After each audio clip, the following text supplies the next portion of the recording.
Ladies and gentlemen, world tension has been escalating quite significantly over the last 1 to 2 weeks, and I think it is time that we rethink how we rebalance our portfolio. My most important conclusion of this increased escalation of world tension is in my conclusion in my final part of my video. And I urge everybody watch my build up all the way to the last sentence, because the last sentence is going to give you exactly what I'm going to do. Okay, let's watch on. There is an increased turmoil globally right now. Many things are happening in the world. There's increased political risk. There's increased security risk in major parts of the world. And I think there's increased stock market risk. But let's watch on and evaluate each of these one by one. These are my disclaimers, and let's go. In an unusual turn of event for the war between Ukraine and Russia, North Korea is allegedly sending troops into Russia to help fight in the war with Ukraine. And that's a very concerning thing, right? This is a major escalation. Now, usually when two countries fight and they keep within their own troops, that's okay. But when other country come and get involved, chaptika, so as the word in Hokkien, right? That means get involved. This is where concerns are escalated.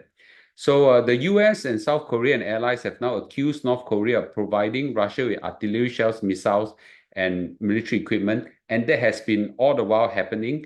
In return, most likely North Korea is receiving food, economic aid, and technology from Russia. Now, so this one, is something that both Russia and North Korea has denied, but nobody believes, right? But right now, on top of just military equipment and all this, North Korea is now going to send troops to aid Russia in the war against Ukraine. Right? The number, some news articles says 1,005, some say up to 10,000. We don't know.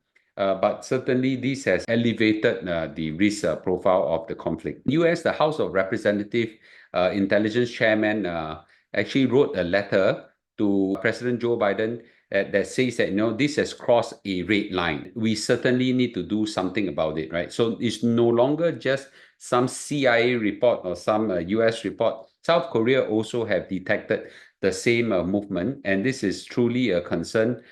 Because when a third country get involved in a conflict, there could be room for a fourth country and fifth country. So this is something very concerning, and we should all be concerned as well. It is also worthwhile to take note that in the Korean War between the North and the South in Korea in 1950s, China and US were involved. Eventually, the war escalated to one where it's not just a war between North and South Korea, but between US and China as well. So this could certainly elevate it to one that US is involved, and when US is involved, US stock market could have an implication, right? So this is something quite dangerous, and we certainly want to be very concerned about this development. That said, it also depends who is the winner of the US presidential election. If it's Donald Trump, he claims that he has a way to stop this whole war in 24 hours. He actually make a few claims. Number one, that if he had won the 2020 election, the war would never have started. And maybe he's right, the war was never started, but I do know that he make a more detailed claim and say that I have a very exacting plan how to stop Ukraine and Russia, right? I have a certain idea, not a plan for China as well. But I can't give you this plan, because if I give you this plan, I will not be able to use it. They will be unsuccessful. Part of the surprise, right? He claimed that he could bring Ukraine to the negotiating table, okay? But he didn't say what it is. But, it doesn't take an expert to know that, to end the war in 24 hours, very easy. Just ask Ukraine to give up every land that is lost and threaten to stop all the aids to Ukraine. And Ukraine have no choice but to give up the fight. Kamala Harris slams Donald Trump plan as a surrender policy, right? So it's very easy to just surrender, right? Kamala Harris slams Donald Trump Ukraine surrender policy for Ukraine because it's very easy to end the war very quickly by just surrendering. It's believed that Kamala Harris will be more aggressive than President Biden in support of Ukraine. Kamala Harris did not mention Trump by name, but she actually said that there are some in my country would force Ukraine to give up large part of its sovereign territory and demand that Ukraine accept neutrality. If this is the case, then that's a different thing altogether, right? In her meeting with President Zelensky of Ukraine, Kamala Harris has allegedly claimed that she would help mobilize a global response of more than 50 countries to help Ukraine defend itself against Vladimir Putin's brutal aggression. This is two different approaches. One basically thinks that he can end the war in 24 hours by possibly just giving up everything. The other one said, I'm going to usher in more support for you to fight against evil. So difficult to decide what's right or wrong in this kind of environment. I came to realize that in this kind of conflict, it's very difficult to draw, right or wrong. But which is better, which is worse, I don't know, right? Maybe Trump's plan would prevent World War III, and in case of Vice President Harris, if she become the president, that will elevate to World War III, right? So we don't want a regional conflict to become a global conflict. But that again, you Song, you're just not happy that evil has triumphed and things like that. So hard to say which one is right or wrong, right? But certainly this is an escalation and has potential impact onto the stock market in a very major way. So if US and NATO is drawn in the conflict, then I'm sure the stock market will have a serious upheaval. Usually wars causes a lot of volatility to the stock market, and we certainly don't like to see that. Now, it's not necessarily bad in the long run, but in the short run, hell lot of uncertainty, hell lot of conflict, and this is something we certainly don't want to see. So we need to watch this arena very carefully. Meanwhile, in the Middle East, Israel has killed Hamas leader, Yahya Sinwar. And it is a very unusual turn of event. Usually, all the Hamas and Hezbollah leaders are being killed by intelligence and secret bombs and things like that. But in the case of Yahya Sinwar, it was just some leadership cadets training, and some reservists there, and they have just happened to meet some fighters, and they have exchange of gunfire. And Yahya Sinwar was one of them. He ran the building. Some tanks blasted the building, and they killed him. So it was just in some sense, a incidental killing of Yahya Sinwar, and this is suddenly a escalation. To Israel, Yahya Sinwar was a leader of a big terrorist group, and he's being branded as a terrorist. But to the Palestinian, this is their freedom fighter and freedom leader. So suddenly, there has been claims of revenge, blood and things like that. And this is certainly a serious escalation as well. With this killing, Benjamin Netanyahu of Israel called this a major milestone, but I thought he would take the chance and ask the Palestinian for a chance to ceasefire, but he did not. He keep wanting to pursue the war until all the hostages are being released. And on the other hand, the enemies of Israel also continue to want to fight the war for vengeance and things like that. So there's again no end to this. And this is certainly something very concerning, because this is indeed an escalation. So just that we thought the world is messy enough, more mess is now brewing between China and Taiwan. So in an unusual turn of event, the Taiwanese new president, I call him Itchy Mouth, okay, actually went to make a statement and say that it's impossible for communist China to become our motherland because we are older, okay?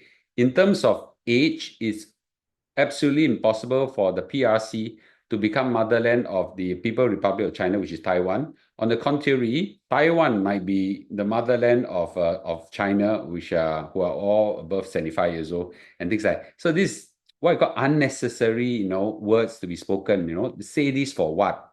It's almost like provoking China, I call this itchy mouth.